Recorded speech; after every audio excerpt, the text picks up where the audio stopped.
우리가 사막에 가면 시띠나무라는 그런 이름의 나무가 있는데요. 그 나무는 척박한 사막에서도 아주 잘 생존하는 그런 나무로 알려져 있습니다. 저도 본 적은 없어요. 그런데 성경에서는 조각목이라고 표현되어 있는데 주로 하나님의 법궤 그리고 성막을 지을 때 사용되는 아주 그런 나무였습니다. 겉으로 볼 때는 볼품이 없는데 정말 사막에서도 잘 자라고 단단해서, 여러분, 법궤라는 건 교회에서 가장 중요한 것이죠. 성막에서 가장 중요한데 하나님이 그 시띠나무, 조각목이라고도 하고 우리나라 말로 아카시아 나무라고도 번역이 되어 있는데 우리나라 아카시아는 다르지만 그런 든든한 나무로 알려져 있습니다.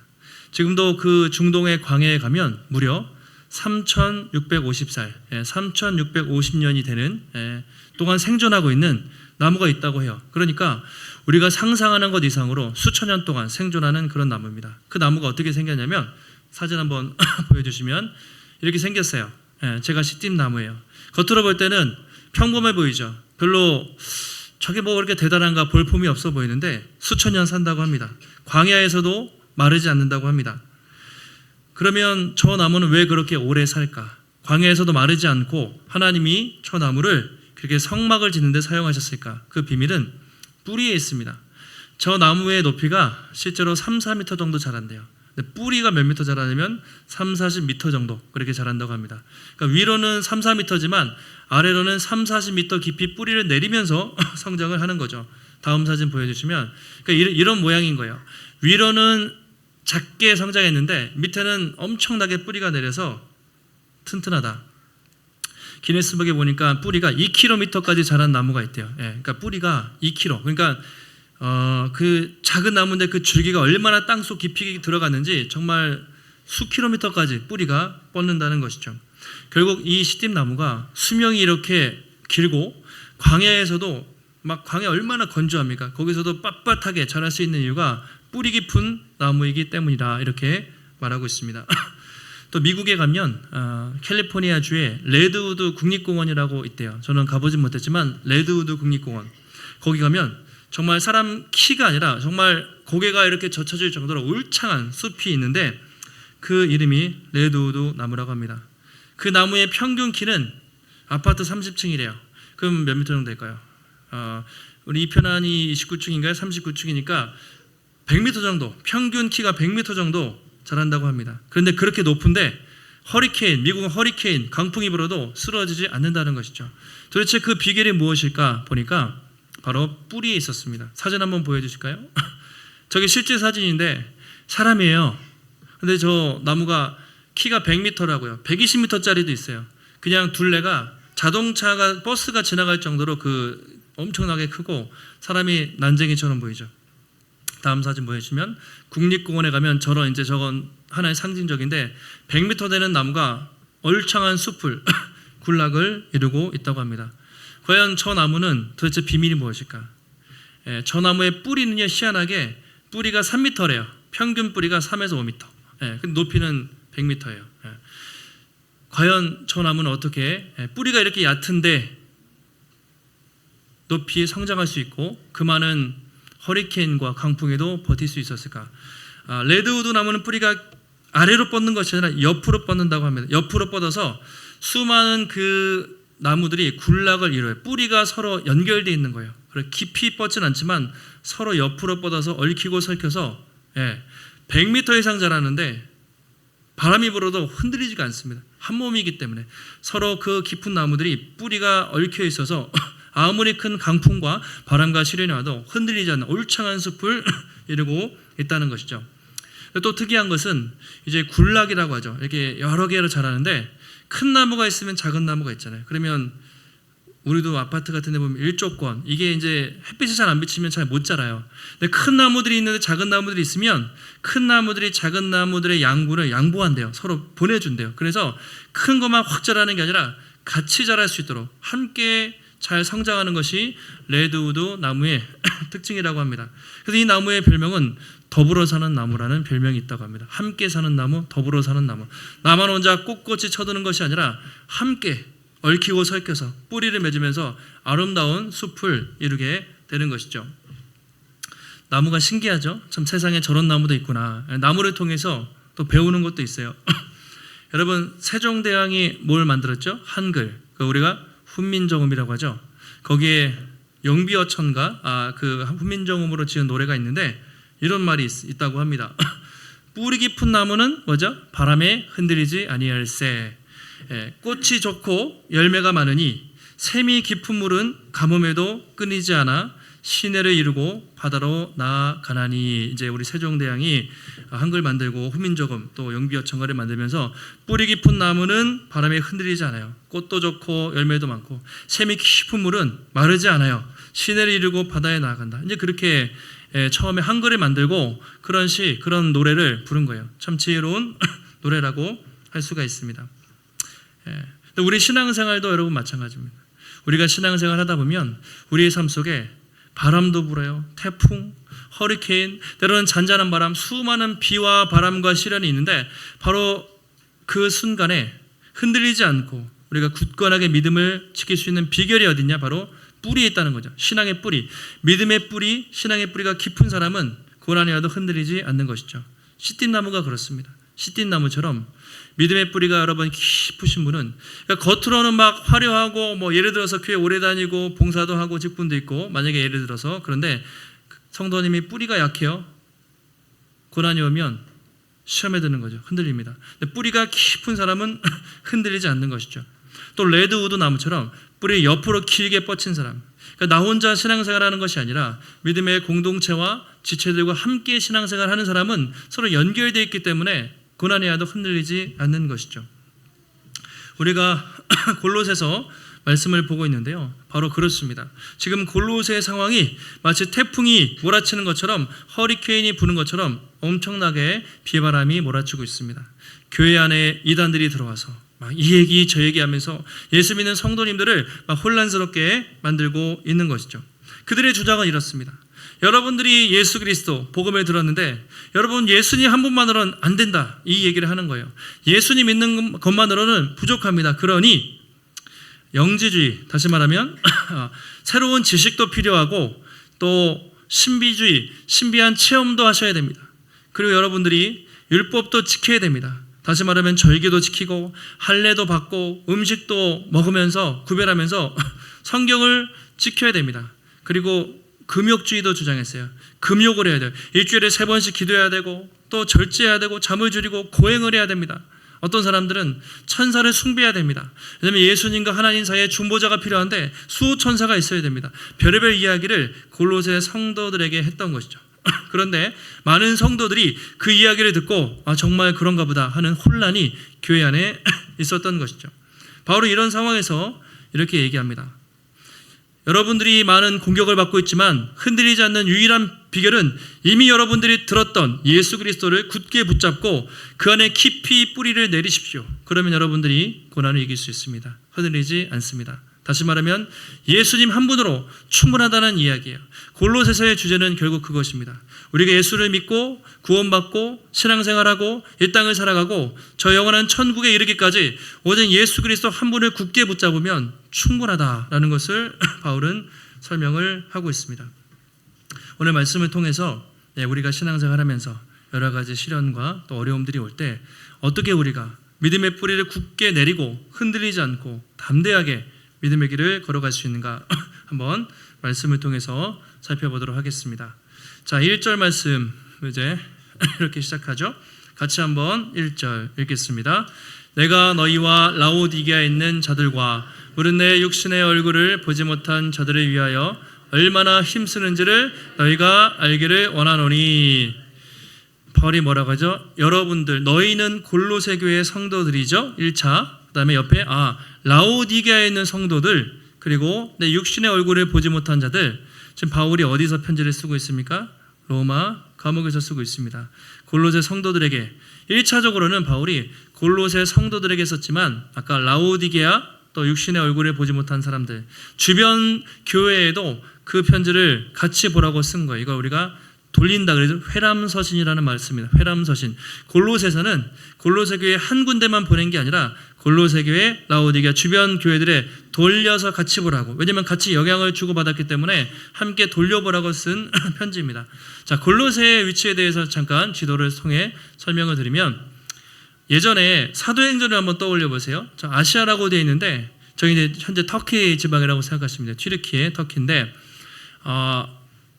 왼쪽에 에베소가 보이시죠? 에베소 옆이구나. 그리고 오른쪽에 안디옥이라고 보이시죠? 비시디 안디옥. 그래서 튀르키아 중간쯤 되는데 다른 건 모르셔도 돼요.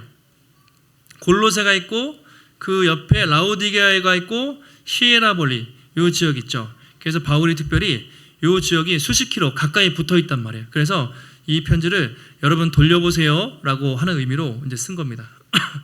자, 다음 사진 보여주시면 저기 라오디게아 도시의 지금 이제 유적이에요. 튀르키예, 터키에 가면 라오디게아 저런 기둥과 회당들 터가 지금도 남아 있고요. 다음 보여주시면 이제 항상 그 튀르키예나 그리스 가면 원형 경기장 항상 있어요. 연극도 하고 공연했던 경기장이 실제로 저렇게 있고, 다음 보여주시면 저거 뭐 같으세요? 저 온천입니다. 온천. 저는 저기 작년에 갔어요. 가면 발을 담그면 미끌미끌하고 관광객이 수도 없이 많은 사람들이 막 양말 벗고 저기서 발을 담그는데 따뜻한 온천물이 나와요. 석회하면서 최고의 온천물인데 저기서 물이 흘러서 이제 다른 데로 뜨거운 물이 가요. 그래서 여러분 라오디게아라는 말, 사진 내려주셔도 되겠습니다. 라오디게아라는 말을 들어보셨죠? 라오디게아 교회, 옛날에 요한계시록에서 어떤 책망을 받았죠? 네가 차지도 않고 뜨겁지도 않으니 차든지 덥든지 하라, 그런 책망을 받은 교회가 라오디게아 교회인데, 왜냐면 온천수를 끓여서 물을 이렇게 도시로 이동하다 보면 물이 식어요. 미지근하단 말이에요. 그래서 예수님이 그걸 보면서 너희들이 차든지 뜨겁든지 해라, 그렇게 이제 책망했던 교회가 라오디게아 교회인데, 바로 골로새, 라오디게아, 그리고 아까 히에라볼리 다 붙어있는 지역이라고 보시면 되겠습니다. 그러니까 바울이 내가 여러분들을 한 번도 본 적은 없지만 여러분들의 소식을 듣고 정말 안타까운 마음으로 이 편지를 씁니다 라고 바울이 이야기합니다. 2절 보시면 왜 바울이 그렇게 간절한 마음으로 듣도 보도 못한 사람들을 위해서 이 편지를 쓰냐면, 이는 그들로 하여금 마음의 위안을 받고 사랑 안에서 연합하여 확실한 이해의 모든 풍성함과 하나님의 비밀인 그리스도를 깨닫게 하려 함이니, 이렇게 말하고 있습니다. 바울이 이렇게 애쓰고 열심히 복음을 전하는 이유가 세 가지예요. 그냥 읽으시면 구분이 안 돼서 제가 구분을 해드리면, 첫째는 그들로 마음의 위로를 받아요. 사랑 안에서 서로 연합하면서 서로 위로를 받아요. 이게 첫 번째입니다. 사랑과 연합입니다. 첫 번째. 교제죠. 두 번째는 확실한 이해의 모든 풍성함. 다시 말하면 확실한 이해의 모든 풍성함에 이르고, 이렇게 동사가 생략됐는데 이르고, 다시 말하면 하나님을 더 깊이 알아가는 거예요. 깊이 말씀을 깨달아가는 것을 통해서 최종 목표. 세 번째, 하나님의 비밀인 그리스도를 깨닫게 하기 위해서. 내가 왜 이 편지를 씁니까? 여러분들이 사랑 안에서 서로 연합하고 교제하는 거예요. 서로 위로를 받기 위해서. 두 번째, 확실한 이해의 풍성함에 이르러서 하나님의 말씀을 더 깊이 깨달아서 하나님을 더 잘 알아갈 수 있도록. 최종 목표는 무엇입니까? 하나님의 비밀인 예수 그리스도를 알기 위해서, 내가 그리스도를 전하기 위해서 여러분들에게 이 편지를 씁니다 라고 말하고 있습니다. 그래서 우리가 하나님을 알아가는 방법, 예수 그리스도를 알아가는 방법은 두 가지가 있는 것이죠. 첫째는 좀 전에 나왔던 것처럼 공동체의 연합입니다. 사랑의 교제입니다.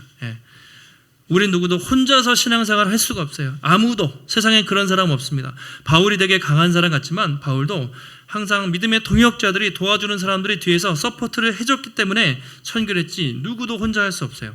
레드우드 나무가 100m 자라는데 뿌리가 3m밖에 안 돼요. 혼자서 자라요.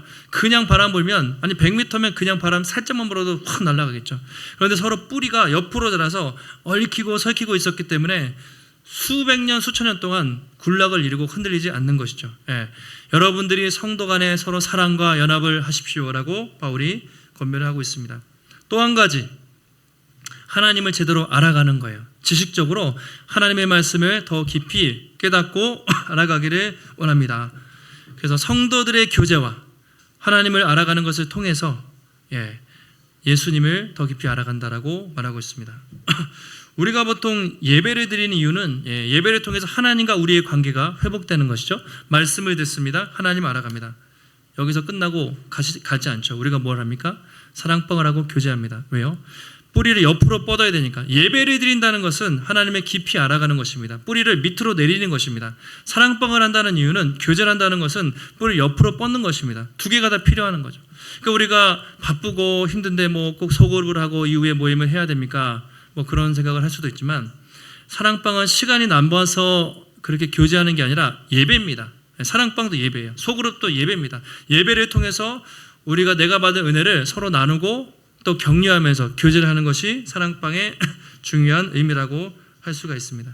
그러니까 혼자서는 성장이 안 돼요. 그래서 우리가 예배를 드리고 사랑방을 통해서 교제하면서 함께 성장해 나가는 것이죠. 아마 대부분 성도님들이 사랑방을 하시고, 또 이런저런 사정이 있어서 또 새로 오신 분들은 아직 사랑방에 참석 못 하시는 분도 계실 텐데, 저는 권면드려요. 100%. 목표는 그런 거예요. 왜냐면 그래야 성장을 하니까. 그래야 여러분도 성장하고 교회도 성장하기 때문에, 저는 이제 새로운 분들 오시면 새가족 교육을 마치고 가능하면 반드시 사랑방 모임을 짧게라도 하시고 어딘가에 소속돼서 내 삶을 나누고 교제하셔야 성장합니다라고 권면을 하고 있습니다. 그래서 우리가 함께 성장해 갈 때에 중요하다는 것을 또 발견할 수가 있습니다. 3절에서 아까 하나님의 비밀인 그리스도를 알게 하려 함이라. 왜 그리스도를 알아야 되냐? 그리스도가 왜 그렇게 중요하냐? 3절에 나와 있습니다. 같이 한번 3절 말씀 읽겠습니다. 그 안에는 지혜와 지식의 모든 보화가 감추어져 있느니라. 아멘. 여러분, 골로새서 말씀에 가장 중요하고 오늘 설교뿐만 아니라 골로새서 전체에서 가장 중요한 한 3가지 정도 꼽으라면 가장 중요한 말씀이라고 할 수 있어요. 짧으니까 이 구절은 이번 주에 암송하시면 좋겠어요. 다시 한번 말씀을 한번 음미하면서 한번 다시 한번 읽겠습니다. 그 안에는 지혜와 지식의 모든 보화가 감추어져 있느니라. 아멘. 예수님 안에는 뭐가 있다고요? 세상의 모든 지혜와 지식의 모든 보물이 다 감추어져 있다. 여러분, 지식은 무엇입니까? 지식, 객관적인 정보, 데이터죠. 요즘은 데이터가 중요합니다. 지혜는 무엇입니까? 지혜는 뭐죠? 그 지식을 잘 활용해서 분별하는 거예요. 또는 적용하는 거예요. 판단하는 것을 지혜라고 말합니다. 예수 그리스도 안에 세상의 모든 지혜와 지식이 다 담겨져 있다고 말하고 있습니다. 보화라고 됐죠. 보물이 담겨 있어요. 여러분, 사람들은 자기가 중요하다고 생각하는 가치에 투자합니다. 시간을 투자하고 돈을 투자합니다. 그렇죠? 마음이 있는 곳에, 보물이 있는 곳에 뭐가 있습니까? 마음이 있어요. 자기가 가장 중요하다고 생각하는 가치에 사람들은 인생을 투자합니다. 세상 사람들의 보물은 무엇입니까? 어디 마음이 있습니까? 오늘도 예수님 믿지 않는 사람들은 어디 마음이 있습니까? 보통은 돈에 마음이 있죠. 물질에 돈과 관련되면 사람들은 일단 좋아해요. 뭐 돈이 나쁘다는 건 아니에요. 그런데 돈에 너무 속박되어 있다는 것이죠. 그래서 돈이 되는 것이라면 주식이든 부동산이든 가상화폐든 그리고 로또든 수단과 방법을 가리지 않고 어쨌든 투자를 하거나 뭐래서 돈이 된다고 하면 사람들은 관심이 많이 있습니다. 또 사람들은 어디 관심이 있습니까? 편안하게 사는 거. 그러니까 주일날 예배 안 드리고 이렇게 놀러 다니고 안락하게. 물론 쉬는 건 필요합니다. 그런데 하나님보다 편하게 쉬는 거, 성공하는 거, 유명해지는 거, 뭐 인정받는 거, 그런 걸 더 중요한 가치로 여깁니다.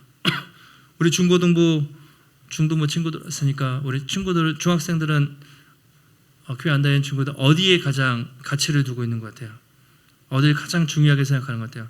일단 공부 잘해서 좋은 학교 가는 것 중요한데 거기가 전부인 것처럼 이제 생각하면 안 되죠. 또 외모, 애들이 막 중고등부 되면 또 청년 되면 외모에 관심이 있어서 뭐 관심 있는 것까지는 좋은데 막 성형하려고 하거나 자꾸 바꾸려고 하면 안 되잖아요. 근데 너무 애들이 막 외모에 관심이 많고 막 그런 거. 그러니까 사람들은 돈이 되거나 외적으로 잘 보이거나 인정받거나 거기에 마음이 빼앗겨 있습니다.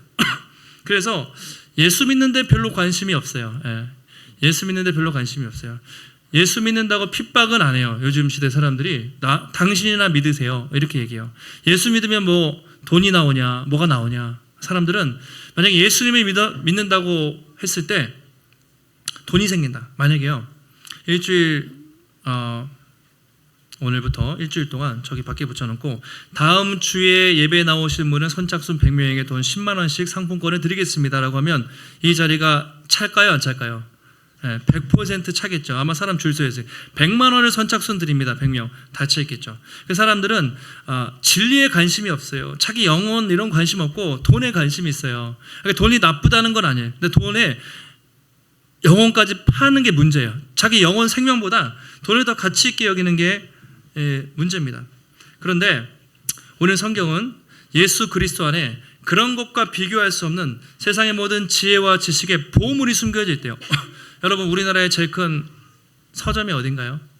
지금은 온라인으로 많이 가니까 예전엔 저는 광화문 교보문고 가면 엄청나게 큰 서점이 있고 책들이 있고 삼성 도서관이나 주변 도서관에 가면 책들이 많아요. 기가 막히게 정치, 경제, 사회, 문화, 예술, 철학 정말 인간들이 만들어 놓은 책들은 너무 대단해요. 그런데 그들이 쓴 책들의 한계가 있다는 거예요. 예수님 안에는 그 세상의 모든 책과 철학과 지식을 합한 것보다 훨씬 더 큰 지혜와 지식의 보물이 있다고 그렇게 말하고 있습니다. 여러분, 세상 지식의 한계가 뭘까요? 세상 지식은 되게 똑똑해요. 로켓도 쏘고 우주, 과학, 정보통신 엄청 발달했는데 한계가 뭘까요? 어제도 이 시간에 주일학교 애들을 데리고 과학적 자연주의, 이 용어도 생소하시죠? 주일학교 애들을 대상으로 기독교 세계관에 대한 교육을 했단 말이에요. 그런데 우리나라 최고의 김상옥 교수님, 최재천 이런 최고의 물리학 교수님들 아마 무신론자인 것 같은데 솔직히 이렇게 얘기하는 거예요. 자기도 과학자지만 지구가 어떻게 창조됐는지, 인간이 어디서 왔다가 어디로 가는지 자기 모른다는 거예요. 그래서 그냥 이렇게 태어났으니까 그냥 사는 거지 이렇게 얘기해요. 세상 최고의 지식을 가진 사람들이 인간이 어디로 왔다가 어떻게 죽는지, 인간의 가치가 무엇인지 설명을 못해요. 그냥 살다 보니까 태어났으니까 열심히 사는 거지 라고 말하는 것이 최고의 지성들이 하는 말입니다. 그런데 그러니까 세상 지식은 우리가 이 땅에 살아가는데 조금은 유익하고 도움을 주지만 우리가 구원받거나 우리 영혼이 거듭나거나 우리가 생명을 얻는 것과 별 상관이 없는 것이죠. 답을 못 줍니다. 근데 여러분, 성경은 어떻습니까? 예수님의 복음은 어떻습니까? 세상이 어떻게 창조되어 있는지 나와 있죠. 인간이 어떻게 창조되어 있는지 나와 있죠. 인간이 얼마나 고귀한 존재인지, 그러나 인간이 죄 때문에 얼마나 타락해서 이렇게 고통을 받고 살고 있는지 다 나와 있잖아요. 그리고 이 소망 없는 인생, 소망 없는 인류에게 진정한 소망이 무엇인지 성경은 답을 주고 있습니다. 세상은 답을 못 줘요. 죽음에 대해서 절대로 답을 주지 못합니다. 그러나 성경에는 인간이 어디서 왔고 어떻게 살아야 되고 어떻게 죽고 죽음 이후에도 심지어 어떤 세상이 오고 새하늘 새 땅이 오는 온 세상의 시작과 끝의 모든 지식과 정보가 어디에 있습니까? 예수 그리스도에 있다는 것이죠. 그래서 비교할 수 없다는 거예요. 세상 지식이 뛰어나긴 하지만 예수 그리스도와 성경과 이 말씀은 정말 그런 세상의 지식과 비교할 수 없는 어마어마한 지식이다, 지혜라고 말하고 있습니다. 여러분이 예수 그리스도를 얼마나 알고 계십니까? 그 안에 이 놀라운 지식과 보화가 담겨 있다고 말하는데, 여러분 예수 그리스도를 얼마나 충만히 알고 계십니까? 예수님은 저를 위해 죽으시고 부활하신 분이에요. 죄송한데 그 정도는 초등학교 수준이니까 그런 얘기하지 마시고 여러분들에게 예수님이 어떤 분이신지 한번 말해보세요 라고 말씀을 드릴 때 A4 용지로 여러분들이 과연 몇 장을 채울 수 있는지, 또 여러분들이 누군가가 정말 예수님에 대해서 말하고 물어본다면 중등부 수준에서, 어른들 수준에서 내가 예수님에 대해서 얼마나 잘 소개할 수 있는지를 여러분 자신이 한번 돌아보시면 좋겠어요. 여러분, 그 안에는 정말 비교할 수 없는, 정말 세상과 견줄 수 없는 놀라운 보물이 담겨 있어요. 바울이 그래서 예전에 천재였잖아요. 최고의 석학이었지만 내가 예수님을 안 뒤로 그리스도를 아는 지식이 가장 고상하기 때문에 세상 모든 것을 배설물로, 내가 그동안 알았던 지식과 정보는 모두 헛된 것입니다, 그리스도를 아는 것이 최고입니다라고 바울이 그렇게 이야기를 했던 것이죠. 여러분, 예수 세상 사람들이 볼 때는 참 어리석고 그것처럼 정말 바보 같은 게 없어 보여요. 여러분들도 예수 믿기 전에 아마 누군가에게 그런 얘기 들었을 때 그런 생각이 했을지도 모르겠습니다. 그러나 이 복음은, 이 예수 그리스도는 구원을 받은 우리에게는 여러분 하나님의 최고의 능력이요 하나님의 최고의 지혜가 되는 줄 믿습니다. 이것이 복음입니다. 날마다 여러분 가을이잖아요. 제가 계속 말씀드리지만 참된 지식과 지혜의 보물이 그 안에 다 담겨 있다니까요. 저는 이렇게 말씀드립니다. 예수님에 대해서 0.00001%밖에 몰라요. 그런데도 이렇게 기뻐요. 만약에 우리가 예수님에 대해서 1%, 5%, 정말 예수님에 대해 여러분이 조금만 더 한다면 여러분의 인생은 지금보다 훨씬 더 많이 달라질 것입니다. 그러니까 예수를 얼마큼 아느냐가 우리 인생의 판가름이 나는 것입니다. 날마다 이 참된 지식과 지혜의 보물이 되시는 예수 그리스도를 여러분 더 깊이 알아가시고 더 깊이 뿌리를 내리셔서 어떤 상황에도 흔들리지 않고 날마다 주님과 동행하는 우리 귀한 성도님들이 되시기를 예수님의 이름으로 축원합니다. 다음으로 바울이 이단의 공격에 대해서 주의하라고 경고해요. 여러분들이 교회 안에 이단이 들어왔는데 여러분 주의하십시오. 2장 4절 이렇게 말하고 있습니다. 같이 한번 함께 읽겠습니다. 내가 이것을 말함은 아무도 교묘한 말로 너희를 속이지 못하게 하려 함이니 내가 이렇게 편지를 써가지고 저 지금 감옥에 있습니다. 여러분 한 번도 못 봤어요. 그런데 내가 이 편지를 써가지고 이렇게 여러분들에게 권면하는 이유는 아무도 교묘한 말로 여러분들을 속이지 못하게 하기 위해서 이 편지를 쓰고 있습니다. 무슨 말입니까? 이 말은 이미 골로새 교회 안에 이단들이 들어왔어요. 교묘한 말, 속이는 말 막 들어와가지고 성도들이 헷갈리기 시작하고 넘어지기 시작했다는 것이죠. 여러분들이 속지 않기 위해서 내가 이 편지를 씁니다. 여러분 교묘한 말, 교묘하다는 뜻이요. 우리말로 이거예요. 아주 그럴싸한 말. 겉으로는 그럴싸해 보이는데 속으로는 거짓말이에요. 그게 이제 교묘하다는 말입니다. 우리를 교묘하게 속이는 거죠. 근데 이게 가장 먼저 언제 시작이 됐냐면 창세기 3장에서 사단이 아담과 하와를 유혹할 때 교묘하게 교활하게 유혹을 했습니다. 하나님이 우리 친구들 아담과 하와가 선악과 따먹으면 어떻게 된다고 얘기했죠? 우리 친구들 어떻게 배웠어요? 선악과를 따먹으면 어떻게 하나님이 반드시 죽을 거라고 말씀하셨죠? 근데 사단이 와서 뭐라고 속삭입니까? 귀에다 대고 네가 그것을 따먹어도 절대 죽지 않아. 그것을 따먹는 순간 하나님처럼 될 거야. 이렇게 얘기했어요. 절대 죽지 않아. 심지어 하나님처럼 높아질 거야. 이렇게 얘기를 한 것이죠. 교활하게 속삭이기 시작했습니다. 하와의 마음속엔 두 가지 생각이 들었던 것이죠. 천사 vs 악마. 천사의 생각, 악마의 생각.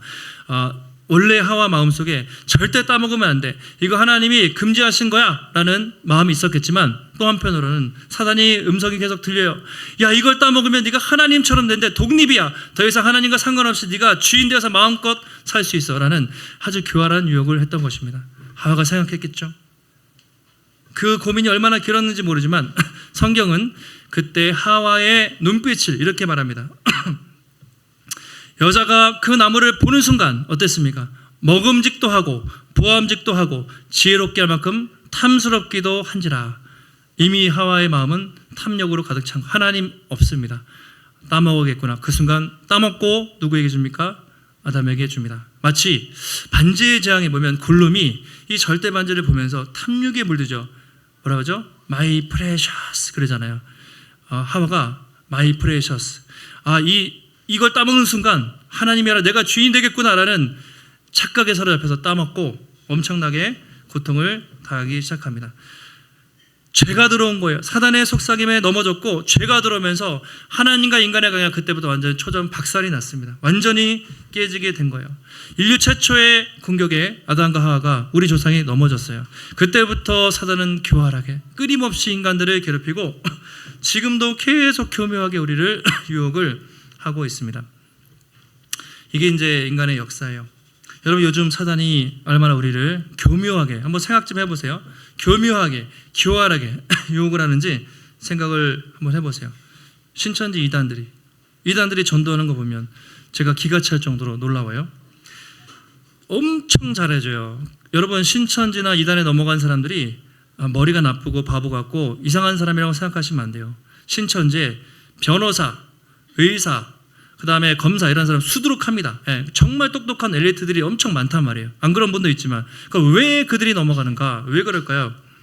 처음에 예를 들어서 대학생을 전도하는데 처음에 설문조사예요. 애니어그램, MBTI 막 친절하게 합니다. 이 친구에 대해서 조사를 해요.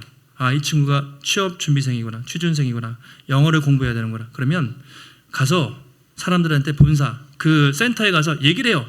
그러면 영어 선생님을 갖다 붙여줘요. 그래가지고 얘가 영어를 공부해야 되는데 공짜로 좋은 선생님 붙여주고 영어를 막 가르쳐 주는 거예요. 친절하게 하는 거죠. 안 넘어갈 사람이 있겠습니까? 이렇게 친절한데 그 사람의 필요를 채워주면서 우리도 그렇게 못해요. 근데 이 사람들은 철저하게 그 사람의 가정환경, 지금 상황 다 분석해가지고 맞춤형으로 그 사람이 좋아할 만한 거 갖다 막 줘요. 그러면서 데리고 오니까 안 넘어가기가 힘든 것이죠. 엄청나게 교활합니다. 다른 종교들도 마찬가지예요. 예, 가스라이팅을 합니다. 그러니까 처음에는 정말 다 잘해줘요. 천사처럼 하다가 어느 순간 됐다고 생각하면 본색을 드러냅니다. 이빨을 드러내요. 이상한 교리를 JBS 아니면 어떤 교주 이름을 막 갖다 대요. 근데 이미 늦어요. 가스라이팅을 당했어요. 세뇌가 돼서 이미 그쯤 되면 나오기가 힘든 거예요. 그렇게 그들이 교활하게 전달합니다. 우리 학생들 만약에 학교 마치고 나오는데 누가 공짜로 맛있는 거 마라탕 사준대. 마라탕 사주고 베스킨라빈스 사주면서 야, 이거 내가 공부도 가르쳐줄게. 우리 다른 데 가서 성경 공부할래? 라고 하면 어떻게 해야 돼요? 예, 어떻게 해야 돼요? 그렇죠? 잘 얘기해야 되죠? 예, 그렇게 해요. 그 사람들이 막 억지로 막 끌어서 전도하는 사람들은 하수예요. 하수고 교활한 이단들은 정말 그렇게 전도를 하고 있습니다. 대학 캠퍼스가 엄청나게 많은 이단들에 넘어가고 있다고 합니다. 유튜브를 봅니다. 유튜브가 나쁜 건 아니지만 저도 유튜브를 봐요. 그러다가 이제 설교를 준비하다가 예를 들면 어떤 예화를 찾아요. 자료를 찾아요. 교회, 요한계시록 이런 거를 하다가 보다 보면 희한하게 어느 순간인가 저도 모르게 봤는데 마지막에 신천지에서 만든 영상이었던 거예요. 하나님의 교회에서 만든 영상이었던 거예요. 여러분 구분이 안 갑니다. 여러분 잘못 보시면 이게 맞는지 아닌지 구분하기가 너무 힘들어요. 여러분 이단은 우리 기독교와 많이 다르지 않습니다. 95% 이상은 비슷합니다. 예, 거의 성경도 나오고 하나님, 예수님, 교회 다 똑같은 말을 다 쓴단 말이죠. 왜냐하면 이단은 다 기독교에서 나왔기 때문에 90% 이상 비슷해요. 근데 가다가 보면 마지막에 갑자기 완전히 달라요. 예수님이 아니라 어떤 교주, 예수님이 아니라 이상하게 바뀌어 있는 것입니다. 이단이 여러분 달을 이자를 쓰죠. 이단 할 때. 그다음에 끝단자를 쓰죠. 그래서 끝이 다르다 이렇게 말하잖아요. 처음은 다 비슷해요. 교회 같고 뭐 하나님, 예수님 얘기하고 다 그러다가 점점 가다가 마지막에 끝이 완전히 이상하게 가요. 그게 이단입니다. 그래서 분별하기가 쉽잖아요. 그래서 여러분 깨어 있어야 하는 이유가 여기 있습니다. 이단이 막 그래 협박하고 윽박지르면서 데리고 가면 안 넘어가죠. 그런 이단에 누가 넘어가겠습니까? 근데 이단은 교활하게 여러분들이 가장 좋아하는, 여러분들이 가장 가치 있다고 여기는, 여러분들이 가장 약한 고리를 건드립니다. 그러면서 그걸 통해서 여러분들을 무너뜨리려고 하는 것이 이단의 전략이에요. 그래서 우리가 조심해야 돼요. 정말. 내일도 세상 밖에 오늘부터 나가시겠지만 학교를 가서 친구들을 만날 때, 영상을 볼 때, 공부를 할 때, 가정에서 자녀들을 만나고 또 가족들과 대화할 때, 또는 직장에서 동료들과 생활할 때 과연 이것이 맞는 것인가, 또 이 영상과 이 말과 이들이 대화하는 것이 악한 것인가를 우리가 잘 분별해야 한다는 것이죠. 우리가 어떻게 이 교활한 세상에서 흔들리지 않고 승리할 수 있는가? 오늘 바울은 6절과 7절에서 결론으로 이렇게 말하고 있습니다. 같이 한번 6절, 7절 우리 함께 읽겠습니다. 그러므로 너희가 그리스도 예수를 주로 받았으니 그 안에서 행하되 그 안에 뿌리를 박으며 세움을 받아 교훈을 받은 대로 믿음에 굳게 서서 감사함을 넘치게 하라. 아멘. 교묘한 말에 넘어가지 마십시오. 그러므로 결론이잖아요. 여러분이 그리스도 예수를 주인으로 받았으니, 이게 무슨 말이냐면 그리스도 예수를 주로 영접하였으니 이런 말입니다. 골로새 성도들은 그리스도 예수를 주로 영접한 사람들이죠. 주라는 말, 퀴리오스라는 말, 영어로 로드, 주인이죠. 왕이라는 뜻이죠. 지금은 이 말을 안 쓰지만 그 당시에 누구에게만 썼습니까? 로마 황제 가이사에게만 썼던 말이 퀴리오스, 주라는 말입니다. 그런데 여러분, 예전에 여러분은 로마 황제를 주로 여기고 자기 자신을 주로 여기고 살았지만 이제 여러분들은 예수 그리스도를 주인으로, 왕으로 모신 사람들이 아닙니까? 그러니 그 안에서 행하십시오. 그리스도 안에서 행하시기 바랍니다 라고 권면하면서 그리스도 안에서 행하는 거에 세 가지로 말해요. 그 안에 뿌리를 박으며 깊이 뿌리 내리라는 거예요. 이미 알고 있는 예수 그리스도에 깊이 뿌리를 내리십시오. 세움을 받아, 세운다는 건 건축 용어입니다. 건물을 짓다라는 말이 세우다라는 말인데, 그리스도의 기초 위에서 여러분의 삶을 건강하게 기초를 세우십시오. 세움을 받아 교훈을 받은 대로 믿음에 굳게 서서 여러분이 알고 있는 그 예수 그리스도, 그 믿음에 굳게 서십시오. 그리고 마지막, 감사함을 넘치게 하라. 이게 중요합니다. 감사함을 넘치게 하라. 한번 따라해 보실까요? 감사함을 넘치게 하라. 이게 오늘 말씀의 결론이에요. 여러분들이 예수님을 주인으로 모시지 않았습니까? 이제는 더 이상 내가 아니라 예수 그리스도를 왕이라고 고백하지 않습니까? 그 안에서 행하십시오. 그것은 예수님 안에 깊이 뿌리를 내리고 예수님의 기초 위에 건물을 짓고 예수님의 말씀, 믿음 위에 굳게 서서 감사함을 넘치는 거예요. 이게 최종 목표입니다. 최종 목표가 결국 감사가 넘치는 삶을 살아가는 것이 최종 목표라고 말하고 있습니다. 이게 건강한 성도의 특징이에요. 감사가 넘치는 사람. 그리고 그런 사람들이 믿음이 흔들리지 않는 거죠. 아까 2단 말씀드렸지만 사단이 제일 좋아하는 사람들이 누굴까요? 성경 지식이 많은 사람, 교회 봉사하는 사람 등등등 있지만 감사가 없는 사람이에요. 제일 잘 넘어져요. 원망과 불평이 가득해요. 늘 뭘 해도 하나님에 대해서, 누군가에 대해서 비교하고 얼굴 인상이 찌푸려졌어요. 뭘 해도 나는 왜 그럴까? 하나님 왜 그러세요? 이렇게 불평과 불만이 가득한 사람은 사단이 공격 대상 1호입니다. 영적으로 빨간불이 들어온 거예요. 반면에 상황이 어려워요. 힘들어도 예수 때문에 웃을 수 있어요. 하나님, 내가 지금 힘들지만 내가 주님 때문에 그래도 좀 감사해요. 이런 사람은 사단이 못 건듭니다. 이런 사람은 영적으로 건강한 사람들이라고 할 수가 있죠. 지금 여러분의 영적 상태를 한번 보세요. 내가 내 삶에 상황과 관계없이 예수 때문에 감사하고 기쁨이 넘친다. 여러분 건강하신 겁니다. 계속 그렇게 하시면 돼요. 그런데 내가 상황이 어렵다고 해서, 힘들다고 해서 뭔가 원망과 불평과 부정적인 말이 나간다. 지금 여러분 신앙은 적색 경보가 나온 거예요. 다시 한번 하나님 앞에 자신을 살펴봐야 하는 것이죠. 오늘도 예배를 마치고 여러분 가면 우리 앞에는 치열한 전쟁이 기다리고 있습니다. 그러나 두렵지 않은 것은 예수님이 이미 십자가에서 이 싸움에 이기셨다는 것입니다. 믿으십니까? 우리 힘으로는 안 되지만 이미 우리는 이길 힘을 받은 상태예요. 집에 가면서 또 가정에서, 학교에서, 직장에서 여러 가지 공격이 있을 겁니다. 그런데 이미 예수께서 그 싸움에 이기셨고 우리 이미 승리가 보장됐어요. 다만 예수의 깊이 뿌리 내리고 믿음의 공동체와 함께 걸어갈 때 우리가 흔들리지 않고 담대하게 나갈 수 있는 줄 믿습니다. 여러분, 군대에는 각계 전투라는 게 있어요. 혼자 싸우는 거예요. 근데 신앙은 각계 전투가 아닙니다. 각계 전투도 해야 되지만 공동 전투예요. 같이 싸우는 겁니다. 그래서 힘 있는 사람들은 힘이 약한 사람들을 붙잡아주고 격려하고 하면서 레드우드 나무가 함께 성장해 나가는 것처럼 함께 자라가는 것이죠. 그래서 사랑방을 하시면서 또 오늘도 나누세요. 내가 받은 말씀, 내가 받은 은혜, 나의 약점, 나의 기도 제목들을 나누면서 혼자 싸우는 것이 아니라 우리가 함께 싸워 나가는 것입니다.